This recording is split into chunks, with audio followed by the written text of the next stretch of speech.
Hello, and welcome to Physics Review Videos. This is Unit 11, Electrostatics. Topic, Electrostatics. When we're talking about electrostatics, we need to first be familiar with electric charge. Now we have two types of charge interactions, attraction or repulsion. We also have two types of charges, positive and negative.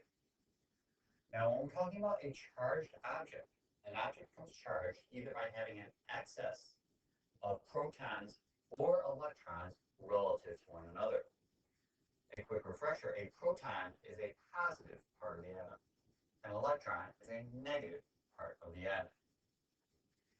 When objects have a balanced number of protons and electrons, or a balanced amount of positives and negatives, the object as a whole is going to act neutral. This means we have a total of 4 possible charge interactions.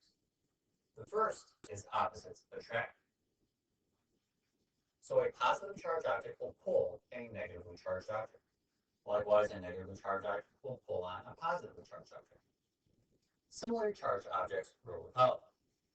Positively charged objects will push a positively charged object away, or you could say it repels it. Likewise, 2 negatively charged objects will repel one another. Charge will attract uncharged. So a positively charged object will attract a neutrally charged object, or a negatively charged object will attract a neutral or uncharged object. You can feel the sensation, for example, if you reach your hand into the clothes dryer. When you reach your hand in a clothes dryer, you may often feel the hairs on your skin being pulled away or pulled up by the clothes. And that's because the clothes are charged, but your body itself is neutral. Finally, uncharged has no interaction with uncharged. So, if two objects are neutral or all their internal charges are balanced, they will neither attract nor will they repel one another. This is often what you will see on a day-to-day basis between objects. Now, we're talking about pulling or pulling, attracting or repulsing. Since it's a push or a pull, we're really dealing with a force. The force can be expressed through the following formula, Coulomb's law. So my force is equal to K times Q1 times Q2 over R squared. As for what those refer to, well, F is going to be the electric force. K refers to Coulomb's constant. Now this is a constant or a given value, so it's going to be the same in every problem. When we round Coulomb's constant, we get 9 times 10 to the 9 newtons meter squared over Coulomb squared. You may occasionally see it written out as 8.99, but we're going to round it to 9. The Q's refer to the charged object. So how much charge does object 1 have? How much charge does object 2 have? Finally, R is the distance between these two charges. It's written R because it would represent it as a radius, which is a distance measurement value, but it's the same in every direction. Now, one other value that's going to be very important to know here is the magnitude for a charge for a proton or an electron. Protons and electrons have the same magnitude value, 1.6 times 10 to the negative 19th coulombs. What makes them different is their charge. So the charge is going to be the sign put in front of this magnitude. Protons will be positive, 1.6 times 10 to the negative 19th coulombs. Electrons will be negative, 1.6 times 10 to the negative 19th coulombs. If we look at an example problem now, let's say I want to calculate the force on the electron due to a proton. So we have a proton and an electron interacting. These are my two charges. Coulomb's law is written out as such. So if I plug in my values, we know K is 9 times 10 to the 9th newtons meter squared over Coulomb squared. The charge of a proton is positive 1.6 times 10 to the negative 19th coulombs. And the charge of an electron is known to be negative 1.6 times 10 to the negative 19th coulombs. The R value is not written here, but we would have to look it up. The distance or the radius between a proton and an electron is 1 times 10 to the negative 10 meters.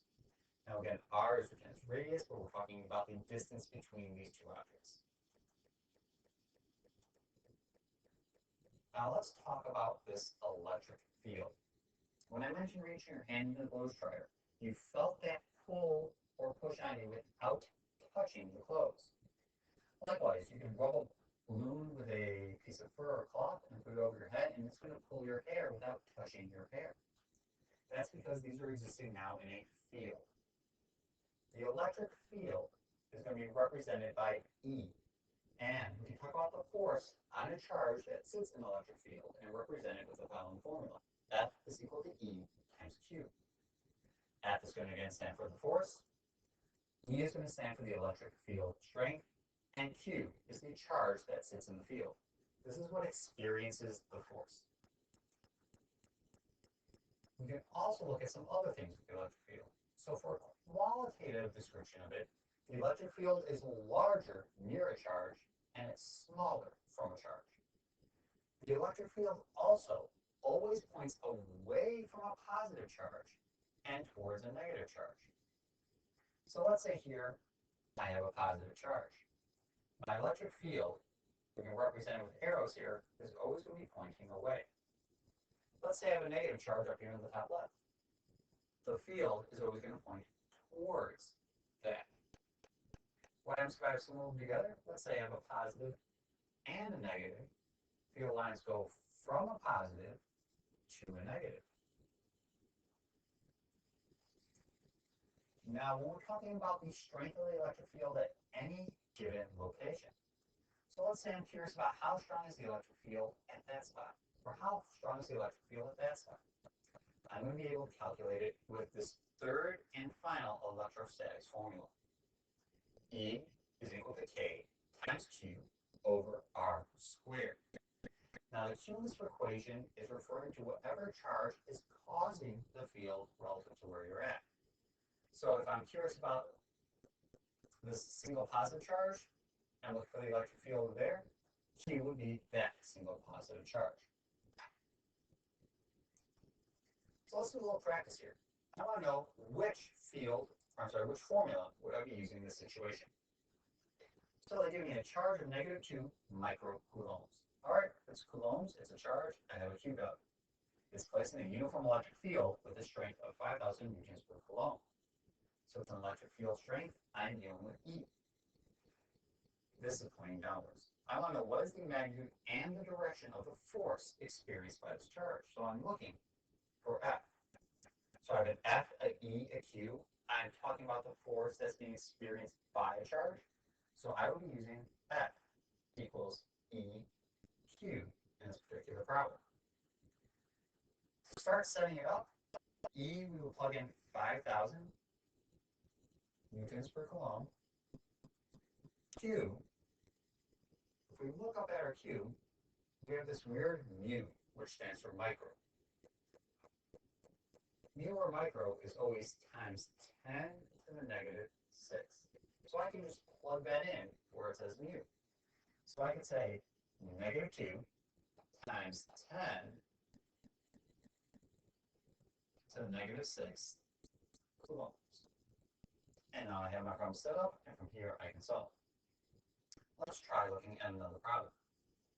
Here I want to know what is the strength and direction of the electric field at point Q due to the proton in the diagram. Well, in the diagram, they give me 2 meters. Meters is the distance, so I'm going to be dealing, that's my R value. Proton. Again, proton is a charge value that we should know going into the problem. It's not going to be given to me. And a proton is 1.6 times 10 to the -19 coulombs. It's a proton, so it's a positive value. And I want to know what is the strength and direction of the electric field. So here, I'm looking for E. So I have E, I have a Q value, I have an R value. So the only formula that would be able to be applied here is E is equal to K times Q over R squared. Now K, again, it's not written anywhere in this problem because this is a value that you automatically know. K is 9 times 10 to the 9th newtons meters squared over coulomb squared.